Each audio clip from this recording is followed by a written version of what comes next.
Hi. As I'm sure you've noticed, I am alone this week. There is no one else here with me. Kate has cruelly abandoned me and is off gallivanting somewhere in Italy. So I'm on my own, but fear not, I'm not going to subject you to a solo video just yet. I'm not sure I'm ready for the train wreck that will probably be either. Fortunately, Kate and I have a wonderful ability to ramble, and so managed to get enough footage last week for 2 videos worth. So I'm just gonna whack that in here. Apologies for the fact that my head is this bit's kind of out of shot for most of it, because we had to move the camera and I forgot to also move the angle, so you just kind of can't really see my eyes for quite a lot of it. Sorry about that. We'll get better at this, hopefully. So yes, without further ado, because I did promise Kate not to just ramble on for loads of the beginning of this video, here is the remainder of last week of us just rambling. It's fine. Yeah, it's okay. Like we said yesterday, I have 18 days until I'm on holiday. I'll just come see you. You only have 18 days before you go on holiday. That's Yeah. amazing. So I found a website which offers you the term dates for France. It's a school term dates, and it's separated into zones of France, which is really weird. Like that doesn't. Does that happen in England?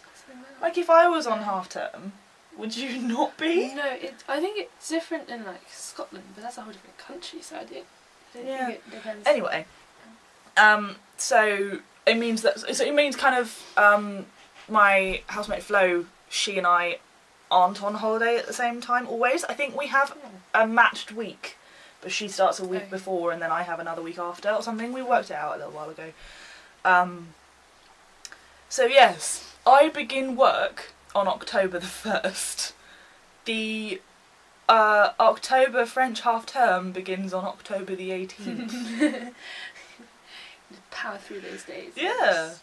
And then similarly, I can't remember the exact dates, but their Easter holidays finish on April the 27th, and then my work finishes on April the 30th.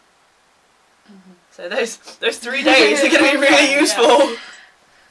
We have, in Spain, we have 2 weeks off for Christmas and then 1 week off for Easter, but then Spain just goes wild with the public holiday things, celebrating anything. Apparently they have a day of the olive oil, which I think is a really good shout. I think we should bring that over here. Yeah.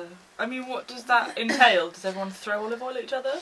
The most I know about Spanish festivals, which is potentially a little ignorant, but the most I know is that quite a lot of it involves throwing stuff at each other, like the tomatina. Yeah, I don't know. We'll find out. I'll make sure to attend some Day of the Olive Oil celebrations. This is your challenge. Every fortnight when you upload a video, you have to have been to some sort of thing where you're throwing stuff at each other. Okay. Flo and I are probably going to a German Christmas market at some point. So depending on what time the holidays are and Christmas and blah blah blah, because it might have to be a weekend thing while we're still in term time. Yeah. Because I think term doesn't end until something like the 20th of December. Okay. At which point, obviously, I'm just going to want to fly home. Yeah. Well, I mean, maybe I'll fly home on Christmas Eve or something. Alright. Yeah, I didn't think of that because surely, because the Spanish, they celebrate the 6th of, I think it's the 6th of January. It's a big day, so they probably Sure. So they'll they be probably off finish. And if there's only 2 weeks, then they probably finish wait. New Year's is exactly 1 week after Christmas. Therefore, the 6th will be like the very end of that again. I'm back in France. Term restarts on the 5th, I think. So which makes the 6th a Tuesday? Yeah, probably. I was going to look at the calendar, but I realised that's next January, so it's not going to be help. Just of May 2015. How many hours do you work every week? I don't know. I think it might be 12. Yeah, I think we work 12 as well, which is really just... It's too much. Yeah, I'm not sure I'm going to cope. That's quite amazing, actually. I have a feeling it's like a 4-day week as well. I think French school does like Wednesdays off. Yeah, I feel if it was Friday or something. It would be better. Yeah, but French, they'll do Wednesdays off. I think I don't know if Spanish do as well. Can't remember. Which is fun. Wednesday party time. Actually, Wednesday TLRP. Anyway, yes. TLRP. The Target Language Research Project. Or the TLRP. As I have taken to calling it. Flo and I were talking about it a little while ago when we were trying to decide what to do for it. And we weren't really sure. And in all seriousness, I turned to her and went, do what you want. This is your TLRP. Which is... oh, dear. Good. Basically, we have to write a 2,000 word project in Arabic and a 2,500 word project in French or Spanish. And when we say in Arabic, we mean in Arabic. And it takes It's not just for the module, it's in the language. It takes me 200...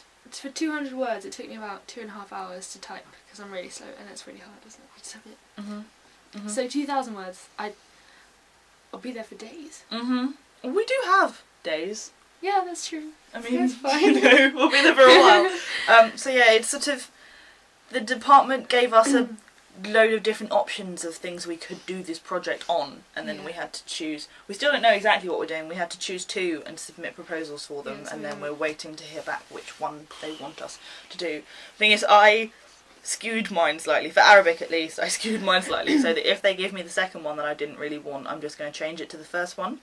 Because you can change your subheading, but you can't change your topic group or something. Okay. So, my first one was Arabic women, and then my subheading was Arabic women in the media. Right. And then my second heading was Arabic media. So, I can't remember what my subheading was, but I'm just going to change it to Arabic women in the media. Fantastic. I didn't actually pick a topic heading. I just chose what I wanted to do, and then I did it. There's not that many of us in Arabic, so it shouldn't matter. No, true. I wasn't like... I didn't really like the look of any of the topics, so I just chose what I wanted to do. So we'll see. It'll be fun. But yeah, they kept telling us that the TLRP was more important than our work placement or study placement. Apparently, so they only introduced it for the people who are currently on their year abroad. It used to be that when you came back from your year abroad, as soon as you were back, you did an oral exam. And I think I actually, despite how much I hate oral exams, I would have preferred it. Yeah, because it wouldn't matter during the time you're there. You wouldn't be wasting time doing your research project. Apparently, someone had to drop out of their work placement because they didn't have time to do that and their research project. Like, no. And I was hoping just to get a 40 and like be done with it. But apparently, if you don't try on your research project, then people will look at it and judge you. I don't know. I'm going to try. It doesn't count. I'm not going to kill myself over it. No, it doesn't count towards our final degree mark. So if we only get a 40% in it, it's not going to negatively impact our final degree grade. Right. There are lots of other things that are going to negatively impact that, but never mind. But it counts towards our degree saying with year abroad. I do this a lot, you're right. Last time you mocked me for it and now I'm really conscious of it. So if we don't pass the TLRP projects, then our degree is just modern languages. BA. 4 years, but with some random year in the middle where we apparently did nothing. So we need it just to be modern languages with a year abroad, basically. Yeah. It's not very happy. It's never really been very happy. It's nowhere near as bad as it used to be, but it does occasionally make exceedingly loud noise, a bit like it's about to take off. The house is kind of waiting for the day when it just goes through the roof. Dun, dun, dun. I can't really work in the library because of it. Because it just starts making an outside really loud noise. I'm just sat there going, I'm really sorry. Just put your own earphones in and just pretend. Yeah, exactly. And sometimes I don't realise because I've got my headphones in and they're like kind of getting glares and I take one out like, oh. I'm sorry. Wunderbar. That's not the right language. It's not the right language for anything we're doing. Oops. Just occasionally crack out some German. I saw a thing the other day that was like, people who study more than one language, don't you get confused? And the response was yes. I actually recently failed my Japanese essay because I wrote the whole thing in Spanish. My parents are increasingly frustrated that I speak to them in German instead of British Sign Language. And so obviously that was a sarcastic post, but then there was a reply to it which said, "You might joke, but my friend is..." Oh, I can't remember. I think the friend is English, Right. and he speaks fluent German, Dutch, and Spanish or something. And he went into a Starbucks in England, ordered a latte in German, corrected himself in Dutch. Oh. The poor barrister was just there like, what? It is... I don't know. Precious little linguist. Yeah. I occasionally break out in French when I'm angry. Not like really angry, just But kind of... kind of. Like I shout at my laptop in French quite a lot. That's why it gets so confused. It doesn't understand. It's HP, not HP.